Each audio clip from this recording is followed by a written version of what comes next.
क्या आपने कभी यह सोचा है कि कोई व्यक्ति केवल अपनी सूझबूझ और अनुभव के बल पर शेयर बाजार का बादशाह कैसे बन सकता है?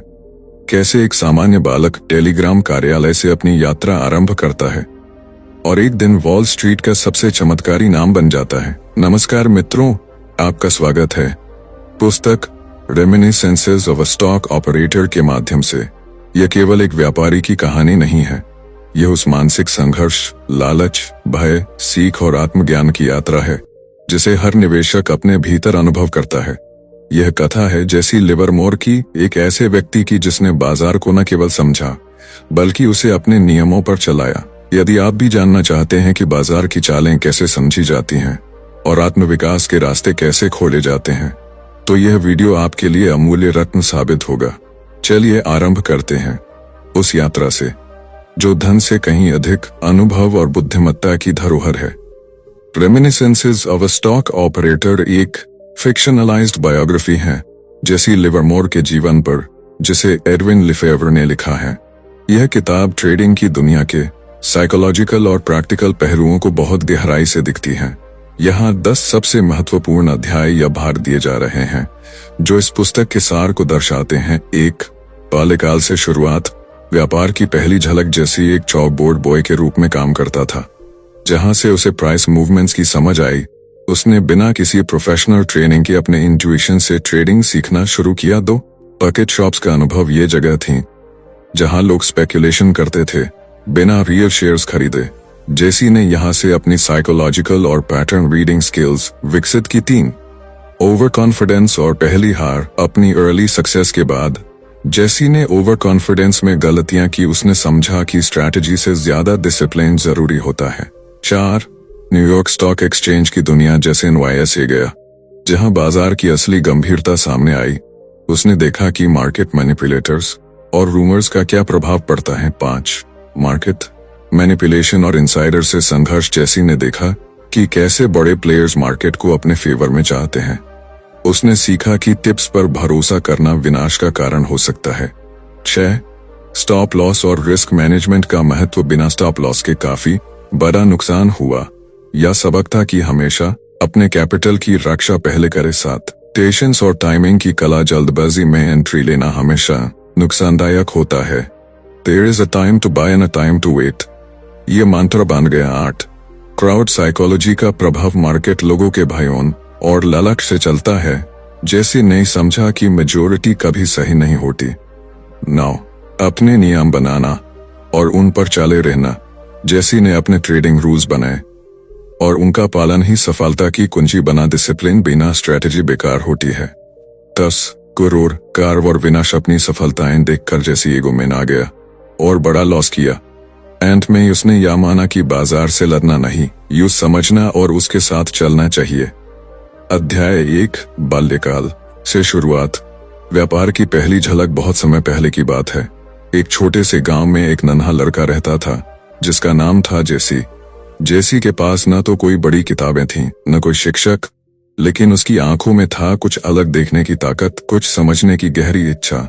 जेसी का परिवार आर्थिक रूप से साधारण था, इसलिए वह बचपन में ही काम करने लगा। उसे एक टेलीग्राम ऑफिस में नौकरी मिली जहां उसका काम था एक बड़ी काली पट्टी चॉकबोर्ड पर रोजाना कंपनी के शेयरों के भाव लिखना। यह काम किसी के लिए तो रूटीन था, लेकिन जेसी के लिए वह एक नई दुनिया का दरवाजा था। हर दिन जब वह कीमतों के बढ़ने घटने को ध्यान से देखता तो उसके मन में सवाल उठते, क्यों ये भाव ऊपर जाते हैं, क्यों नीचे आते हैं, क्या इनके पीछे कोई नियम है? बिना किसी शिक्षक के, बिना किसी प्रशिक्षण के उसने अपने दिल और दिमाग को खोलकर इन सवालों के जवाब ढूंढना शुरू किया। वह खुद अपने अंदर एक अज्ञात व्यापारी को जगाने लगा था। धीरे धीरे जेसी ने महसूस किया कि यह सिर्फ अंकों का खेल नहीं है, बल्कि यह मनुष्य के भावनाओं, धैर्य और समझ का खेल है। और यहीं से शुरू हुआ उसका वह सफर जो उसे दुनिया के सबसे महान ट्रेडरों में से एक बना देगा। सीख। यह कहानी हमें सिखाती है कि बड़ी सफलता के लिए कोई खास योग्यता या अवसर नहीं चाहिए होता, बस चाहिए होता है एक तीव्र दृष्टि, सीखने की इच्छा और धैर्य। जब हम अपने आसपास के अनुभवों को ध्यान से समझने लगते हैं तो हमारे लिए कोई भी काम छोटी चुनौती नहीं रह जाती। अध्याय 2. बकेट शॉप्स का अनुभव। जहां खेला गया असली दिमाग का खेल। बचपन की वो काली पट्टी अब पीछे छूट चुकी थी। अब जैसी एक किशोर हो चला था और उसके भीतर एक बेचैनी थी, कुछ बड़ा करने की, कुछ साबित करने की। एक दिन उसने अपने शहर में एक अनोखी जगह देखी, एक बकेट शॉप। यह कोई सामान्य दुकान नहीं थी। यहाँ लोग बैठकर बाजार की कीमतों पर दांव लगाते थे, बिना असली शेयर खरीदे। ये जगह वैसी थी जैसे सट्टा बाजार, लेकिन इसमें एक और चीज शामिल थी, दिमाग का युद्ध। जैसी ने चुपचाप बैठकर वहां की चालें देखनी शुरू की। लोग भावनाओं में आकर दांव लगाते और हार जाते, लेकिन जैसी सिर्फ देखता रहा, सोचता रहा। कुछ ही हफ्तों में उसने एक अनोखी कला विकसित कर ली, भावनाओं की भाषा पढ़ना, भावों के पीछे छिपे पैटर्न समझना।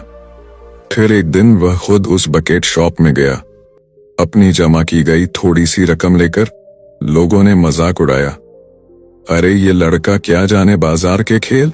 लेकिन कुछ ही दिनों में वही लड़का लगातार जीतने लगा। लोग चकित थे। वह कैसे जान लेता था कि कौन सी दिशा में भाव जाएंगे। वह किसी टिप्स पर नहीं चलता था, नहीं डर या लालच में। वह केवल डेटा और मानव स्वभाव की चालों को समझता था। सीख। जैसी कि इस यात्रा से हमें यह सीखने को मिलता है कि अगर आप दुनिया की भीड़ से अलग सोच सकते हैं, तो वही भीड़ आपको देखती है एक चमत्कार की तरह। बाजार केवल अंक नहीं होता, वह होता है भावनाओं का खेल, और जो उसे समझ लेता है वही सबसे आगे निकलता है। अध्याय 3, घमंड की पहली हार। जब जीत ने आंखों पर पट्टी बांध दी, अब जैसी बकेट शॉप्स का हीरो बन चुका। जहां पहले लोग उसकी हंसी उड़ाते थे, अब वही लोग उसकी चालों को नोट करने लगे थे। वह हर दांव में जीतता जा रहा था, और हर जीत के साथ उसका आत्मविश्वास भी बढ़ता जा रहा था। लेकिन एक जगह वो आत्मविश्वास घमंड बन गया। वो सोचने लगा, मुझे कोई हरा नहीं सकता, बाजार मेरी उंगलियों पर नाचता है। फिर एक दिन उसने सोचा कि अब वक्त है न्यूयॉर्क जाने का, असली स्टॉक एक्सचेंज में अपना हुनर दिखाने का। जैसी ने बकेट शॉप से कमाया सारा पैसा लिया और न्यूयॉर्क पहुंच गया। वहां पहुंचते ही उसने दांव खेलना शुरू किया, लेकिन इस बार वो जल्दबाजी में था, नियम भूला हुआ था और घमंड से भरा हुआ था। बाजार ने उसे उसकी पहली सख्त सीख दी। कुछ ही दिनों में उसका पूरा पैसा डूब गया। वह खाली जेब, भारी मन और झुकी नजर के साथ वहीं बैठा था, जहां कुछ दिन पहले तक वह खुद को अपराजेय समझ रहा था। सीख। इस अध्याय में जैसी ने एक अनमोल पाठ सीखा। बाजार कभी किसी को माफ नहीं करता जो उसे हल्के में लेता है। हर नई ऊंचाई पर विनम्रता की जरूरत और बढ़ जाती है। हार जरूरी थी, क्योंकि वह घमंड के घोड़े से नीचे उतरे बिना सीख नहीं सकता था, और यही हार उसकी अगली बड़ी जीत की नींव रखेगी। अध्याय 4, न्यूयॉर्क स्टॉक एक्सचेंज की हकीकत, जहां सपने और सच्चाई की टक्कर होती है। जैसी अब हार कर भी टूटा नहीं था। उसने अपनी गलती मानी, घमंड छोड़ा और वापस घर लौटा। फिर मेहनत की, थोड़ा पैसा कमाया और एक बार फिर तैयार हुआ, बाजार से बदला लेने के लिए नहीं, बल्कि खुद को सुधारने के लिए। अब वह फिर से न्यूयॉर्क पहुंचा, लेकिन इस बार उसके कदमों में शांति थी, आंखों में अनुभव और दिल में नया अनुशासन। न्यूयॉर्क स्टॉक एक्सचेंज यानी शेयर बाजार का महासागर। यहाँ खेल अलग था। बकेट शॉप्स की हल्की लहरें यहाँ बड़े तूफानों में बदल जाती थीं। यहाँ हर कदम सोच समझ कर रखना पड़ता था, और सबसे बड़ी बात, यहाँ खिलाड़ी नहीं, खिलाड़ी के पीछे के इरादे भी देखे जाते थे। जैसी ने देखा कि बड़े व्यापारी अफवाहें फैलाते हैं, झूठे संकेत देते हैं और भीड़ को भटकाकर अपना फायदा उठाते हैं। लेकिन जैसी अब पहले जैसा नहीं था। वह अब अपने अनुभव से सीख चुका था।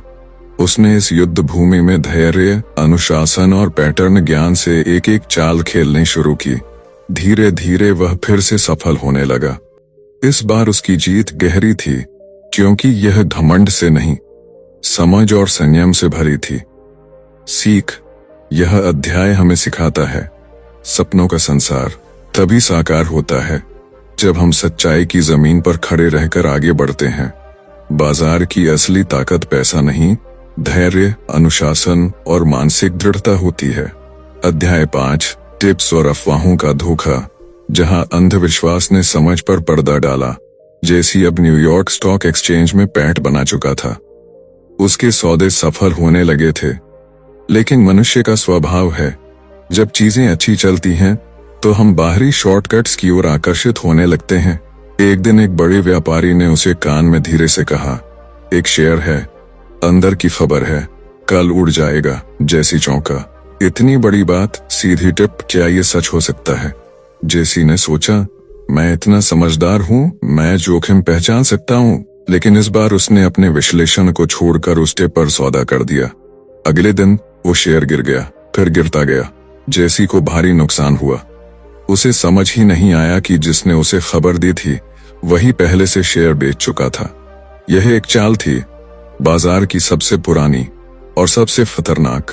उस दिन जेसी ने खुद से कहा, मैं बाजार की चाल समझ सकता हूँ, लेकिन किसी और की चालबाजी में फंस गया। यह मेरी सबसे बड़ी भूल थी। सीख। इस अध्याय में जेसी ने जो सीखा वह हर नए निवेशक के लिए अमूल्य है। बाजार की आवाज खुद सुनो, दूसरों की कानाफूसी नहीं। टिप्स भरोसे का जाल है जिसमें गिरकर विवेक खो जाता है। अध्याय 6, अनुशासन और रणनीति का महत्व। जब जेसी बना बाजार का योद्धा, टिप्स और अफवाहों में जलने के बाद जेसी भीतर से हिल चुका था, लेकिन उसने अपने घावों से आंसू नहीं, सीख निकाली। अब वह जान चुका था कि बाजार में जीतने वाला सिर्फ चालाक नहीं होता, अनुशासित योद्धा होता है। उसने अपने लिए नियम बनाए। हर सौदा करने से पहले खुद से सवाल करता, क्या यह मेरी समझ पर आधारित है? क्या मैं डर या लालच में तो नहीं हूं? क्या मेरी रणनीति तैयार है? अब वह बाजार में एक साधारण खिलाड़ी नहीं, बल्कि रणनीतिक सेनापति बन गया था।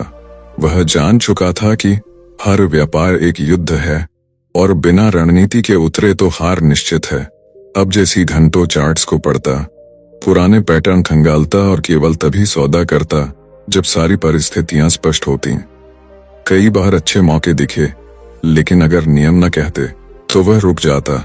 वह जान चुका था, कोई सौदा करने से चूक जाना गलत सौदा करने से बेहतर है। सीख। इस अध्याय से हमें एक गहरा संदेश मिलता है। अनुशासन वो ढाल है जो बाजार की हर अनिश्चितता से हमें बचाती है। रणनीति वो तलवार है जिससे हम मौके को साध सकते हैं। बिना अनुशासन के प्रतिभा भी भटक जाती है, लेकिन अनुशासन से साधारण सोच भी असाधारण परिणाम दे सकती है। अध्याय 7, भावनाओं पर नियंत्रण।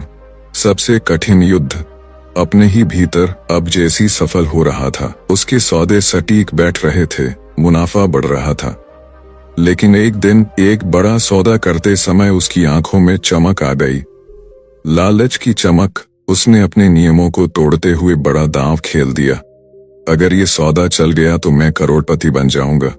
लेकिन बाजार ने करवट ली और उसका सपना चकनाचूर हो गया।